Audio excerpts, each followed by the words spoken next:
Hello students, आप सबका हमारे चैनल पर फिर से स्वागत है। नई सूचना के साथ आप लोगों के साथ बताने आए हैं कि एडमिशन का मौसम आ गया है।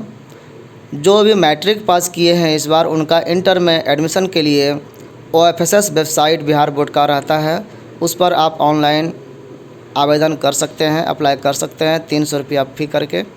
सेम उसी तरह का प्रोसेस इंटर पास जो विद्यार्थी हुए हैं उनको ग्रेजुएशन में, स्नातक में एडमिशन के लिए यानी BA BSc BCom या BCA BBA करने के लिए एडमिशन के लिए प्रक्रिया चालू हो रहा है। तो उसके लिए भी आप हर एक यूनिवर्सिटी के उसका जो वेबसाइट है उस पर ऑनलाइन आवेदन कर सकते हैं।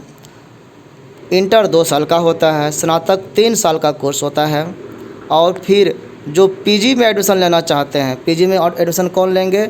जो BA पास हो गए हैं, स्नातक पास हो गए हैं, उनके लिए फिर आप PG का द्वार खुलता है MA करने के लिए 2 साल का। तो इस तरह से साल में एक बार मौसम आता है एडमिशन के लिए, नामांकन के लिए। जो आगे पढ़ना चाहते हैं उनके लिए खुशखबरी है। तो हम लोग बात करेंगे आज VKSU जो वीर कुंवर सिंह यूनिवर्सिटी आरा का है, यहाँ जो एडमिशन का प्रोसेस चालू होने वाला है उसके संबंध में सूचना आई है। इसी से संबंधित आज हम बात करेंगे। तो UG का मतलब होता है अंडर ग्रेजुएशन, अंडर ग्रेजुएट, ये हो गया स्नातक, यानी इंटर के बाद जो 3 साल का कोर्स होता है। तो अभी आप जान रहे हैं कि 2021 चल रहा है, तो 2021 से 24 ये सेशन रहेगा, सत्र रहेगा अभी जिनका एडमिशन होना है। तो आप इस बार जो इंटर पास किए हैं वो एलिजिबल तो है ही, इसके पहले भी जिनका एडमिशन नहीं हो सका है पिछले साल, उसके पिछले साल का, या पढ़ाई जिन्होंने छोड़ दिया है वो भी अप्लाई कर सकते हैं। अप्लाई जब कर लेंगे तो फिर आप देखेंगे इसके पहले कि आप सीट देख लीजिएगा किस कॉलेज में कौन कौन सब्जेक्ट है। हर सब्जेक्ट में हर एक कॉलेज में हर एक सब्जेक्ट नहीं है। आप ये ध्यान रखेंगे, जिस सब्जेक्ट में आपको पढ़ना है वो सब्जेक्ट उस कॉलेज में होना चाहिए। तो आप इसको देख लीजिएगा कितना सीट है, ये सब चेक कर लीजिएगा, क्योंकि ऑनलाइन अप्लाई करने के लिए आपको ऑप्शन चुनना पड़ेगा कि आपको मान लीजिए 5 ऑप्शन दिया जाएगा कॉलेज का, 5 आप कॉलेज चुनिए, 2 ऑनर्स आप चुन सकते हैं। तो फिर आप कैसे क्या करेंगे? सब्जेक्ट तो बहुत सारे हैं। तो इस सब को सोच करके आप जो पढ़े हैं इंटर में उसी के आधार पर एलिजिबिलिटी आपको मिलेगी, आपका एडमिशन होगा। यानी आप मान लीजिए आर्ट्स पढ़े हुए हैं फिर और इसमें हिस्ट्री, पॉलिटिकल और साइकोलॉजी पढ़े हैं और आपने अप्लाई कर दिया इकोनॉमिक्स के लिए, तो एडमिशन आपका नहीं होगा, भले ही लिस्ट में नाम आ भी जाए तो।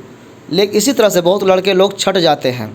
तो ये सब बात आप जान लें, समझ लें और तब अप्लाई करें कि हमको किस सब्जेक्ट में अप्लाई करना। इसी समय सोचने समझने के लिए यही समय है, क्योंकि बाद में जब आप अप्लाई कर देंगे तो मौका नहीं मिलेगा, बहुत कम मौका मिलता है एडिट करने के लिए, और लिस्ट में नाम नहीं आने लगता है मेरिट लिस्ट में, तो विद्यार्थी बाद में परेशान होता है, सर क्या करें, एडमिशन मेरा नहीं हो रहा है, मेरा लिस्ट में नाम नहीं आ रहा है। तो कई तरह की समस्याएं बाद में बताते हैं, उस समय हम लोग कुछ नहीं कर सकते, क्योंकि सारा कुछ ऑनलाइन सिस्टम हो गया है। ऑनलाइन अप्लाई करने के पहले ही आपको ये जानना ज़रूरी है। तो UG में एडमिशन के लिए अप्लाई करेंगे आप VKSU के वेबसाइट पर जा कर के 300 रुपया लगेगा। आप रजिस्ट्रेशन करा लेंगे, ऑनलाइन सारा कुछ भर देंगे और आप जो ऑप्शन देंगे उसी में से लिस्ट में नाम आएगा, मेरिट बनेगा। मेरिट में जो टॉपर होंगे ज़्यादा नंबर वाले, पहले उनका आएगा। 200 सीट मान लीजिए किसी सब्जेक्ट में है और अप्लाई 500 लड़के ने कर दिया है, तो एडमिशन तो 200 का ही होना है, 300 लड़के का तो छूटेगा ही। तो लेकिन उसमें होता ये है कि 200 का जो जितना सीट है आरक्षण वाइज, तो जैसे उसका नाम आता है तो कोई किसी न किसी कमी के कारण कुछ न कुछ उसमें दुविधा होता है, एडमिशन वो नहीं ले पाता है सभी लड़के। तो फिर जो बचे हुए सीट रहते हैं उस पर दूसरा लिस्ट आता है, फिर तीसरा लिस्ट आता है, इस तरह से 8-10 लिस्ट आता है। तो उसमें लगभग सबको मौका मिलने का चांस रहता है। अब किसी सब्जेक्ट जैसे हिस्ट्री है, हिस्ट्री में बहुत सारे भीड़ होते हैं, सभी लड़के हिस्ट्री पढ़ना चाहते हैं, भले वो जाने समझे कुछ नहीं, लेकिन हिस्ट्री हम पढ़ेंगे ऐसा सोचते हैं, और इस कारण उसमें बहुत भीड़ होता है, सबका एडमिशन नहीं हो पाता। अन्य कई सब्जेक्ट हैं जिसमें आसानी से एडमिशन हो सकता है, लेकिन जानकारी के अभाव में विद्यार्थी उसमें अप्लाई ही नहीं करता है। लास्ट में जब लिस्ट सारा निकल जाने के बाद भी एडमिशन के लिए सीट कुछ खाली रह जाता है, तब स्पॉट एडमिशन करने के लिए मौका दिया जाता है। तो उसमें कुछ लड़के लोग आ जाते हैं जिनका किसी लिस्ट में नाम नहीं आया है। तो इसी संबंधित यूजी का ये एडमिशन के लिए अप्लाई होने वाला है 11 जून से। उसी तरह का पीजी एडमिशन भी होना है। पीजी एडमिशन किस सत्र का होगा? तो आप जान रहे हैं कि अभी पार्ट 3 जो है 2017-20 का रिजल्ट आया है। तो 20 से 22 सेशन वाले का अभी एडमिशन नहीं हो पाया था। तो एमए 2 साल का कोर्स होता है, पीजी तो 2 साल यानी 20-22 सेशन वाले का एडमिशन के लिए ये प्रक्रिया चालू होगा। 21 चल रहा है अभी और 20 वाले का एडमिशन हो रहा है। मतलब क्या हुआ कि 1 साल अभी विलम्ब से काम हो रहा है, यानी सत्र जो है 1 साल लेट हो गया है। फिर भी बहुत लोग पीजी करना चाहते हैं और जिस कॉलेज में जिस और यूनिवर्सिटी डिपार्टमेंट में है, आप सब जगह का पता कर लें कितना सीट वगैरह है और तब अप्लाई करें, एडमिशन आपका हो जाए ऐसा उम्मीद करते हैं। एक चीज़ ध्यान और रखना है कि जो भी अप्लाई करेंगे, अगर कोई कोटा है आपके पास, कोटा में अभी अब नंबर कम है या कोटा का फ़ायदा लेना चाहते हैं, तो इसी अप्लाई करने के समय ही कोटा मेंशन कर दें। जैसे कि कोटा क्या होता है, कोई डोनर कोटा होता है, कोई स्पोर्ट कोटा होता है, खेल कूद वाला खिलाड़ी है कोई कि हम भाई खिलाड़ी हैं, हमको कम नंबर है तो भी हमको एडमिशन ले लीजिए, हम यूनिवर्सिटी कॉलेज के लिए नाम रोशन करेंगे। तो कोटा अभी अप्लाई करते हैं लोग। एनसीसी वाले जो कोई कोर्स किए उसका कोई डिग्री आपको सर्टिफिकेट है, कैंप किए हुए हैं तो उसको भी मौका मिलता है। एनएसएस वाले के लिए भी मिलता है। फाइन आर्ट्स का कोई आप में स्पेशल रुचि है तो उसका भी सर्टिफिकेट आपके पास अगर हो तो कोटा में आप अप्लाई करेंगे। उसमें एक ऑप्शन आएगा जब फॉर्म भरेंगे, तो ये सारा कुछ आप पहले ही कर दीजिएगा। क्यों? इसलिए कि जब आपका एडमिशन जनरल लिस्ट में नहीं हो पाएगा तो लास्ट में लोग कोटा खोजने लगता है कि मेरा कोटा में हो जाए, तो उस समय ये इंसर्ट नहीं हो सकता है, ये बाद में ऐड नहीं किया जा सकता है कि आपका कोटा में भी लिया जाए। तो कोटा में उसी का लिया जाता है जो पहले से ये मेंशन किया रहता है कि अगर साधारण लिस्ट में मेरा नाम आ गया तो ठीक है, अगर नहीं आया तो कोटा के लिए सर्टिफिकेट भी हम पेश करेंगे, हमारा उसमें एडमिशन लिया जाए। तो आप अभी ही कोटा का भी ध्यान रख करके अप्लाई करिएगा। यही इसके लिए जानकारी है। अब थोड़ा सा न्यूज़पेपर में क्या क्या आया है इसको पढ़ लेते हैं कि अभी जो बीसी साहब थे तिवारी जी, देवी प्रसाद तिवारी प्रोफेसर थे, वो अभी छुट्टी पर चले गए हैं और प्रभारी जो वीसी हैं वो मगध यूनिवर्सिटी के राजेंद्र प्रसाद वो आए हैं, उनके इंचार्ज में यहाँ एडमिशन होगा।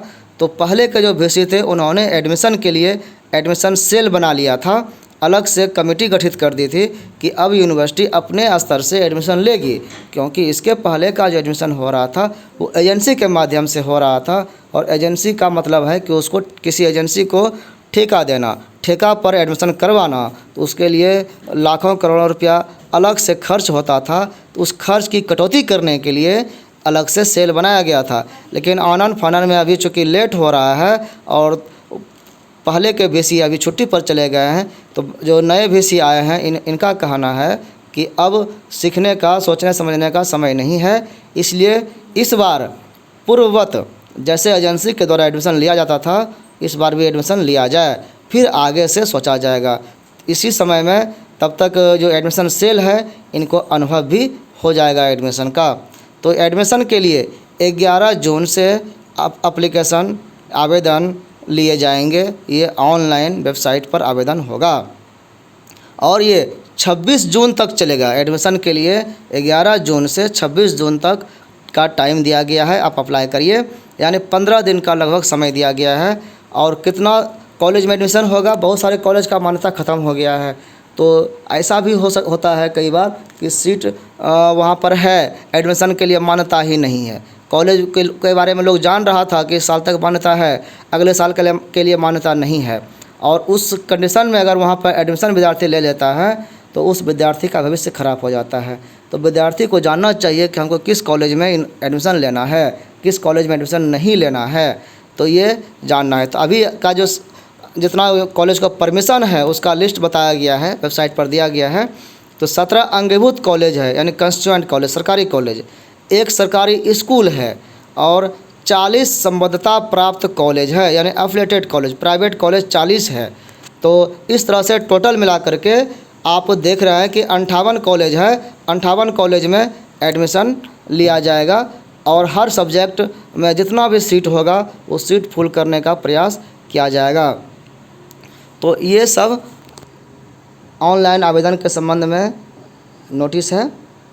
आप देखेंगे कि अलग अलग अखबारों में इसी खबर को बताया गया है। आप देख रहे हैं यहाँ पर बताया गया है कि 20 से 22 सत्र पीजी वाला और 21 से 24 सत्र स्नातक वाला का चलेगा। अभी एडमिशन के लिए अप्लाई किया जाएगा। इस पर ये VC साहब बैठे हुए हैं। 11 जून से अप्लाई होगा। इस पेपर में भी दिया गया है 15 दिन का समय दिया गया है। एडमिशन कमेटी की बैठक में ये निर्णय लिया गया है और जो एडमिशन कमेटी है बना है वो इसको ध्यान रखेगा। इसमें पेमेंट गेटवे बनाया जाएगा। पेमेंट गेटवे क्या होता है कि ऑनलाइन जब आवेदन आप करते हैं तो उसका जो फ़ी होता है, फ़ी पेमेंट कहाँ करेंगे, तो उसके लिए एक लिंक रहता है। वहाँ पर उस पर क्लिक करने पर आप पेमेंट कर पाते हैं। चाहे डेबिट कार्ड से करें, नेट बैंकिंग से करें, क्रेडिट कार्ड से करें, UPI से करें, जैसे भी पेटीएम वगैरह से करना चाहें आप पेमेंट कर सकते हैं। चालान की झंझट नहीं होगी। तो ये सब प्रक्रिया अभी चालू होगी। 11 जून से आप खुद तैयार रहें, अपने दोस्तों और मित्रों को बता दें। जो भी इंटीरियर इलाके में रहता है, दूर सुदूर इलाके में रहता है, जिनको पता नहीं चल पाता है, अभी लॉकडाउन का समय है, कोरोना का काल है, घर पर रहें, परहेज़ करें, सबसे मिलने जुलने से, फ़ोनिक खबर कर दें और ऑनलाइन अप्लाई करें। जो प्रक्रिया हो, आप एडमिशन के लिए कई प्रक्रिया बताया गया है पहले के वीडियो में भी, और ज़रूरत पड़ेगा तो हम भी वीडियो बना देंगे। और साइबर कैफ़े का प्रयोग कर सकते हैं। आप सबके पास मोबाइल है, एंड्रॉयड फ़ोन है, आप खुद भी पढ़े लिखे व्यक्ति हैं, आप अप्लाई कर सकते हैं। सो इन्हीं शुभकामनाओं के साथ कि आप सबका एडमिशन हो, आपको धन्यवाद। लेकिन जिसका एडमिशन नहीं हो पाएगा उनको निराश होने की ज़रूरत नहीं है। कई सारे ओपन यूनिवर्सिटी भी हैं, जैसे इग्नू है, नालंदा है, उसमें सीट लिमिट की बात नहीं होती है, तो वहाँ पर सबको एडमिशन ले लेना चाहिए। जिसका इधर रेगुलर मोड में एडमिशन नहीं हो पाता है, 1 साल पढ़ाई छोड़ने से कुछ फ़ायदा नहीं होना है, बर्बाद होता है टाइम का। तो इसलिए कहीं ना कहीं एडमिशन आप ले लें। कई यूनिवर्सिटी है, हर यूनिवर्सिटी में इसी तरह का एडमिशन का प्रोसेस चलता है। तो आपको जहाँ उचित बुझाए, जहाँ सुविधा मिले, आप प्रयास करें। इसी के साथ आप सबका बहुत बहुत धन्यवाद।